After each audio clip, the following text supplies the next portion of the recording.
Olá, que a graça de Jesus esteja com você. Chegamos ao final da semana, hoje é sexta-feira, dia 31 de janeiro, e vamos terminar aqui a nossa semana fazendo um resumo do que nós aprendemos sobre a justa ira de Deus. Obrigado porque você esteve comigo todos os dias, compartilhando esse vídeo com seus amigos, me ajudando a se pregar o Evangelho. Se você gostou do nosso conteúdo, não se esqueça de deixar o seu gostei e ao final de se inscrever no nosso canal, porque a sua interação conosco aqui é muito importante. A ira do amor divino. Bom, como que é a ira do ser humano? O ser humano se ira também, né? Só que ele se ira baseado em uma paixão desenfreada. Aí quando ele manifesta a sua ira, ele busca a vingança. De maneira que a punição praticada por ele é desmedida, desproporcional.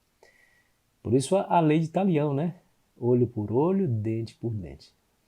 Porque o homem é assim, ó, quando alguém lhe fere o dente, por exemplo, lhe quebra o dente, ele ia lá e matava a pessoa porque lhe deu um soco e quebrou o dente. Veja que a punição foi desmedida, desproporcional. Por isso a lei de Talião, o olho por olho, dente por dente. Se alguém lhe quebrar o dente, no máximo você tem o direito de quebrar o dente dele. Não de tirar-lhe a vida. Você se lembra de Tamar, filha de Jacó, que foi estuprada por um indivíduo, e aí os seus irmãos foram lá, mataram o estuprador, o pai do estuprador, a família inteira e o povo inteiro daquela cidade.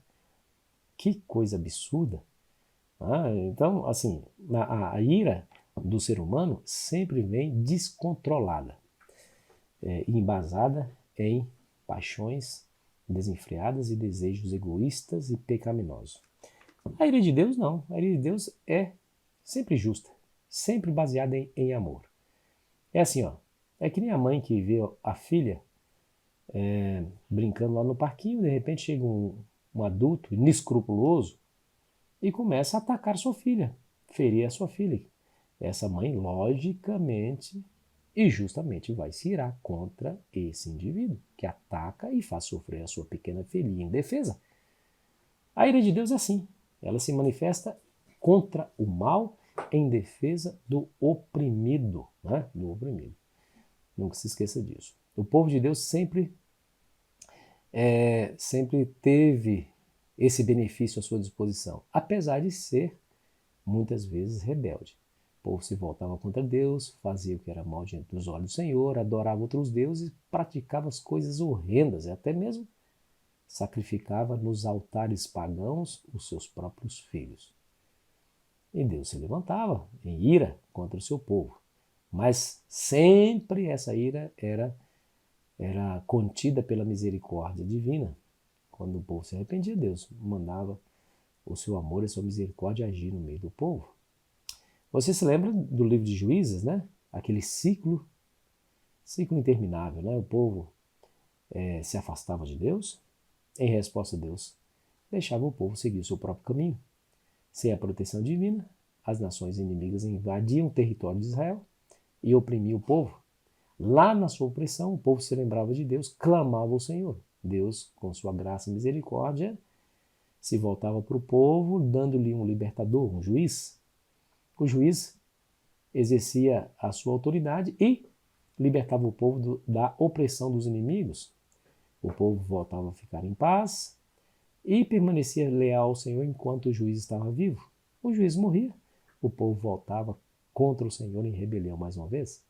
E aí o ciclo recomeçava, a nação invadia, o povo era oprimido, clamava, Deus mandava outro libertador e assim por diante. Então veja que Deus sempre manifestou a sua misericórdia para com o seu povo, mesmo esse sendo pecador. Bom, mas teve um momento na história, como diz lá em 2 Crônica 36:16, que não houve remédio algum. E Deus mandou seus profetas, eles maltrataram os profetas, zombaram, morfavam, até que não houve remédio algum. E Deus então permitiu que os seus inimigos erradicassem Israel, ou seja, tirasse Israel da sua própria terra e os levasse os israelitas para as províncias babilônicas.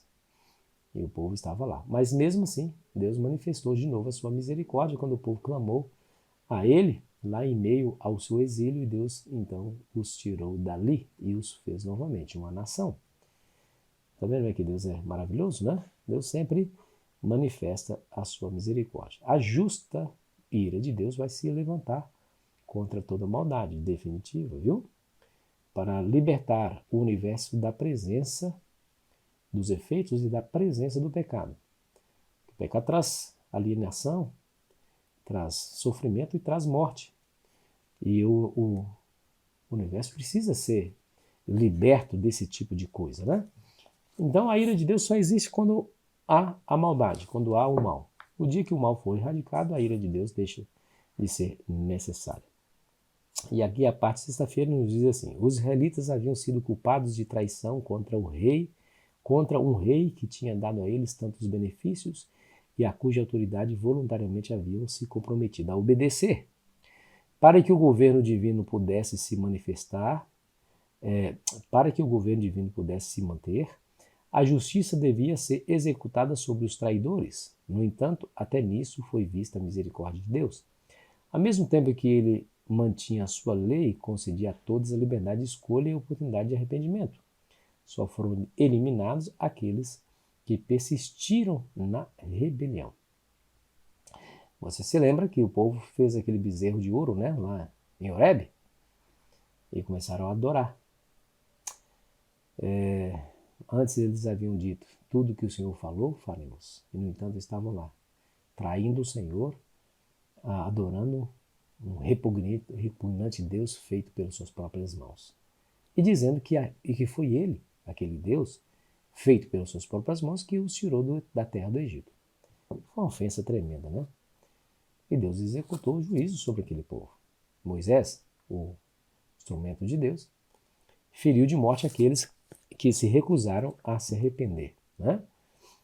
E aqui a lição diz assim, executando justiça sobre os criminosos, Moisés, como instrumento de Deus, devia deixar registrado um protesto solene e público contra seu delito. Quando dali em diante os israelitas tivessem que condenar a idolatria das tribos vizinhas, seus inimigos lançariam contra eles a acusação de que o povo que afirmava ter Jeová como seu Deus fizeram um bezerro e adoraram em Horebe. Então, embora fossem obrigados a reconhecer a infeliz verdade, Israel poderia indicar o terrível destino dos transgressores como prova de que seu pecado não havia sido aprovado nem desculpado. Ou seja, Israel haveria de condenar a idolatria das nações e eles poderiam jogar no rosto: olha, vocês estão condenando a idolatria nossa? E aquele bezerro que vocês fizeram no ano passado? Não. Israel poderia lembrar do destino dos transgressores, quando eles foram mortos, como sinal, como prova de que seu pecado não havia sido aprovado e nem desculpado. O amor, não menos que a justiça, exigia que o juízo fosse aplicado sobre esse pecado. A fim de salvar a muitos, ele tinha que castigar a poucos. Tá vendo? Então, meu amigo, minha amiga, o amor de Deus, ele não é inerte, viu? Ele age. E age através da sua ira. Então, veja, estou repetindo que é importante. O amor de Deus age através da sua ira. Quando a ira de Deus se levantar contra o mal para erradicá-lo completamente, essa é a maior manifestação do amor de Deus. Porque somente o amor deseja um universo livre do pecado. E para livrar do pecado, ele precisa exercer juízo. Aqueles que se apegam ao pecado sem aceitar o convite de arrependimento que Deus faz diariamente, esses, infelizmente, serão extintos com o pecado que há dentro de si. Então, querido amigo, querida amiga, se apegue a Deus hoje mais uma vez, busque o perdão de Deus, arrependa-se dos seus pecados, como eu devo me arrepender dos meus, para que tenhamos a misericórdia de Deus agindo mais uma vez por nós. Ore comigo. Querido Pai Celestial, em nome de Jesus pedimos a Tua bênção, Pai, para nos ajudar a ver os nossos erros, reconhecer os nossos pecados, pedir o perdão arrependidos diante do Senhor, porque queremos, Senhor, o Teu amor, a Tua misericórdia. Não queremos ser punidos, não queremos ser destruídos, queremos ser salvos por Tua graça. Mas olhamos para Cristo, somente por Ele e através dEle. Por Ele ser o nosso substituto na punição, Por Ele, por seu sacrifício, seu sangue derramado, temos aberto as portas dos céus. Por essas portas entramos pela graça, pelos méritos, pela justiça de Cristo. Em nome dele. Amém. Foi bom estar com você. Amanhã começaremos uma nova semana de estudos. Você é meu convidado mais uma vez. Tenha um ótimo final de semana.